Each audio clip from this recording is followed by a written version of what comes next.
আমি মসজিদ কমিটির নতুন সভাপতি হয়েছি। আপনি কি চান?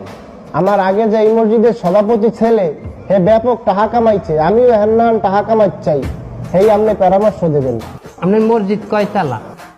একতলা আছে কোন রকম, এইটার আপনি 3 তালা বানাই দেন। থাকি বলে সম্ভব।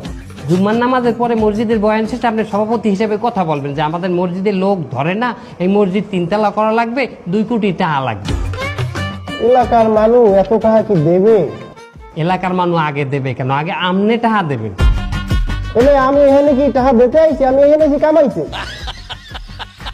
এমনি আপনার বুদ্ধি শর্ট। আপনি বলবেন 2 কোটি টাকা লাগবে মসজিদের সভাপতি হিসেবে, আমি আল্লাহর রাস্তায় 20 লাখ দিলাম। এই কথা বললে আপনি 20 লাখের শিকার যাইবেন। তারপরে দেখবেন আপনার উপরে বিশ্বাস করে টপাটপ টাকা আইতে।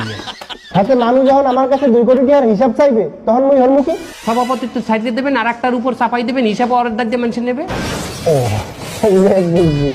আপনার মাথায় আসলে বেরেন কাছে আপনি আমার টিচার ক্লাসে কি আবার আমি